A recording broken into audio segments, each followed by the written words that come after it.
Doctor ओम जी उपाध्याय हमारे साथ मौजूद हैं। डॉक्टर ओम जी उपाध्याय, किस तरह से आप देखते हैं, वजह तो अपने आप सामने आ गई, इसी डिबेट में सामने आ गई कि हो ऐसा कैसे रहा है जब आप इतिहास में फ्रीडम फाइटर्स के बारे में कुछ बताएंगे ही नहीं। सरकारें कोर्ट में खुलेआम ये रुख सामने रखेंगे कि भगत सिंह, शहीद भगत सिंह, वीर भगत सिंह आतंकी थे, अपराधी थे, तो फिर पाकिस्तान की आने वाली नस्लों को क्या पता चलेगा? उन्हें तो यही पता चलेगा कि ओसामा बिन लादेन जो था वो शहीद था और भगत सिंह आतंकी थे।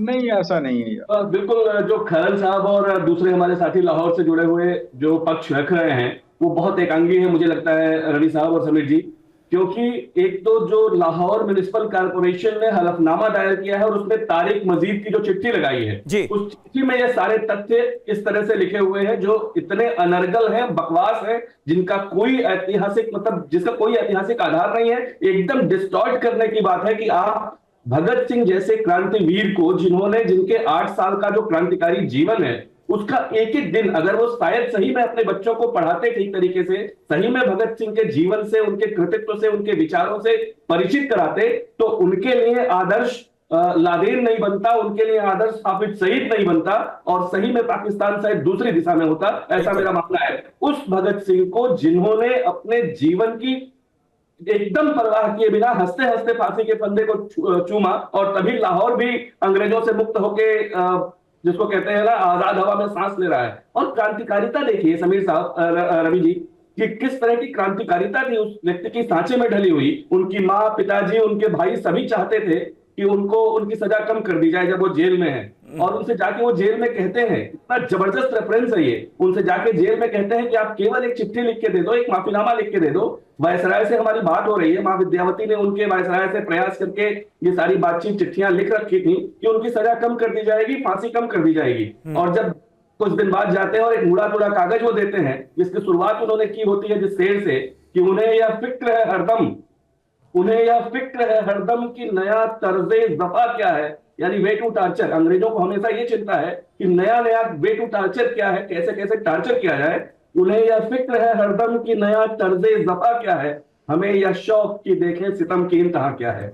इस तरह की क्रांतिवीरता, इस तरह के क्रांतिवीर को जिस जो सम्मान मिलना चाहिए और दुनिया भर में मिलना चाहिए, पाकिस्तान में तो खास करके मिलना चाहिए, क्योंकि अंग्रेजों से अगर वो क्षेत्र भी आजाद है तो उसी वीर के बदौलत है, उसी वीर की क्रांतिकारिता के कारण है, उनके कारण, बटुकेश्वर दत्त के कारण, जो ढेर सारे नाम हैं, रामप्रसाद बिस्मिल के कारण, उनको तो सम्मान वहां भी मिलना चाहिए। लेकिन ये एहसान फरामोशी की, जिसको कहते हैं ना, इंतहा है, एहसान फरामोशी की इंतहा है कि अगर वहां कोई भी एक व्यक्ति लिखने की हिम्मत कर पा रहा है और आपका ऑफिशियल डॉक्यूमेंट है, आप नकार नहीं सकते। बिल्कुल, ये खबर, ये चीज, ये जो बातें आई हैं सामने और इस डिबेट में भी जो एक फैक्ट निकल के सामने आया है कि वहां तो बताया और पढ़ाया ही नहीं जाता बच्चों को स्कूलों में, तो ये चीज अपने आप में सभी को दुखी करती है और सोचने पर मजबूर करती है कि एक मुल्क कैसे अपने शहीदों को इस तरह से धीरे धीरे पीढ़ी दर पीढ़ी हटाने की कोशिश कर सकता है। वर्बली चाहे जो बातचीत हो, लेकिन एक इतिहास होता है जिस पर हम गर्व करते हैं, हिस्ट्री होती है जिस पर हम फक्र करते हैं, और वही हिस्ट्री वहां से गायब नजर आती है। सुशील कुमार सिंघल हमारे साथ स्टूडियो में मौजूद हैं, पूर्व राजदूत। सर, अक्सर बात सुनते हैं, पाकिस्तान की अभी हम सुन रहे हैं कि दोनों देशों के बीच नजदीकियां लाई जाए, बातचीत की जाए, दीवारें हटाई जाए। भाई, जब हमारी जड़ में जो चीजें हैं उसी को काटने खोदने में लगे हों पाकिस्तान के एडमिनिस्ट्रेशन, वहां की सरकारें, तो ये दूरियां कैसे मिटेंगी? कैसे लोग जानेंगे कि कभी साझा इतिहास और साझा कुर्बानियां रही हैं दोनों मुल्कों की? आपकी बात बिल्कुल सही है कि जब हम बात करते हैं कि हम आपस में हम बात करें तो उसकी एक फाउंडेशन होनी चाहिए, स्ट्रांग होनी चाहिए।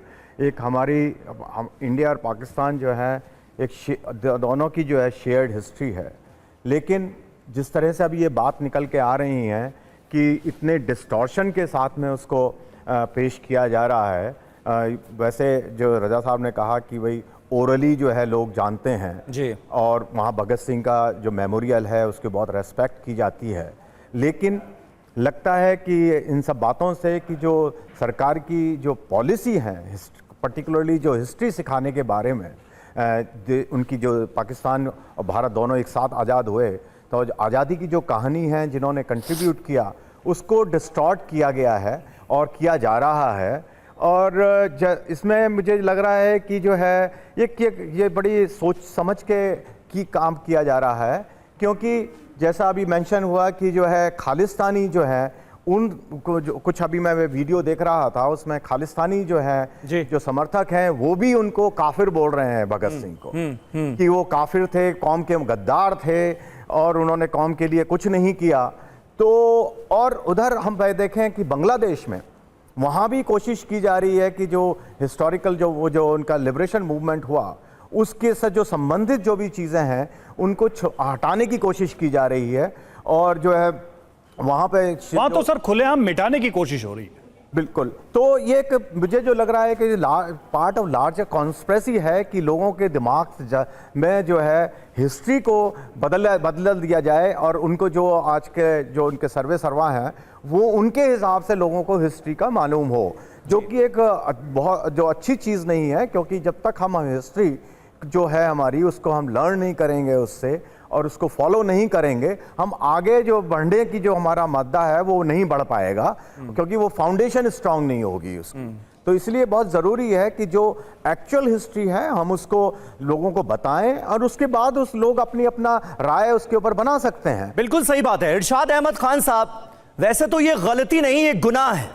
भगत सिंह के लिए इस तरह के अल्फाजों का इस्तेमाल जो किया जा रहा है ये जाहिर है नश्तर की तरह चुभ रहा है, चाहे भारत में लोग हों और आई एम श्योर कि पाकिस्तान में भी तमाम लोग जो भगत सिंह की शहादत को याद करते हैं उससे वाबस्ता हैं, उनका भी आलम यही होगा। क्या इस गलती को दुरुस्त किया जाएगा? क्या पंजाब सरकार अब आगे बढ़कर अपने इस कदम को अंडू करेगी और इस गलती पर माफी मांगेगी? देखिए, मैं ये कहूंगा, मैंने शुरू में भी आपसे ये कहा कि ना मेरे वजीर आजम ने, ना मेरी वजीर आला हमारी बहन, छोटी बहन मरियम नवाज शरीफ साहबा ने, ना हमारे आर्मी चीफ ने, ना प्रेसिडेंट आसिफ अली जरदारी ने ये बात की है। एक वकील ने बात की है। अगर वो बात की है तो उसको देखा जाएगा कि इसके पीछे मुहर्रिकात क्या है।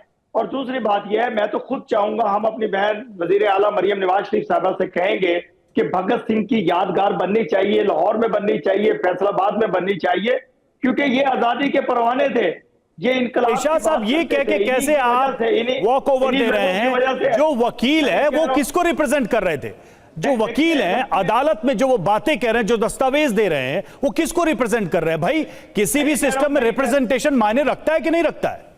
देखिए, मैं आपको एक बात करूं कि गलतियां इंसान से होती हैं। देखिए, जैसे गलती हिंदुस्तान से हुई कि अभी क्रिकेट को भी दहशतगर्दी में ले आए आप। हम क्रिकेट के लिए आपको ऑफर कर रहे हैं, आपको दावत दे रहे हैं, आप दावत कबूल नहीं कर रहे हैं।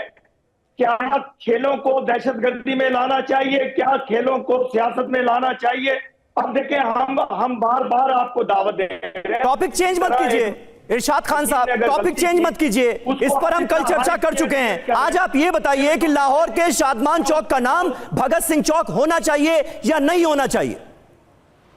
देखिए, जो हमारी हुकूमत डिसाइड करेगी वो होना चाहिए। और मैं तो यही कहूंगा अपनी हुकूमत पंजाब को कि होना चाहिए, उनकी यादगार बननी चाहिए। जितने भी लोगों ने अंग्रेजों से आजादी की जंग लड़ी, जिन्होंने कुर्बानियां दी, जो शहीद हुए, जो कत्ल हुए, जो फांसी लगे, उनकी यादगारें बननी चाहिए। ऐसी हिंदुस्तान में बननी चाहिए, ऐसी पाकिस्तान में बननी चाहिए, ऐसे पूरी दुनिया में जो शहीद हुए, जो लोग जो आजादी के मतवाले थे, जिन्होंने इनकलाब की बात की, उनकी यादगारें बननी चाहिए। उनके मरने के बाद हम क्या अपने एक दूसरे से दहशतगर्दी की बननी चाहिए? और इंतजार देखिए 100 सालों का होने जा रहा है, इसीलिए ये सवाल बनता है। 100 सालों का होने जा रहा है भाई, कुछ सालों के बाद 100 इयर्स हो जाएंगे इस पूरे मामले को, और फिर भी इंतजार पाकिस्तान में बना हुआ है। आप कह रहे हैं बनना चाहिए, और आपके पहले भी लोग कहते गए और निकल गए। किसी भी सरकार की नीयत होती है, उसकी मंशा होती है, इंटेंशन होता है, तो ये चीजें जमीन पर दिखती है, ना कि कोर्ट में आतंकी और अपराधी कोई कह के और फिर उसको दलील के द्वारा ऐसे जस्टिफाई करके दुनिया के सामने रखे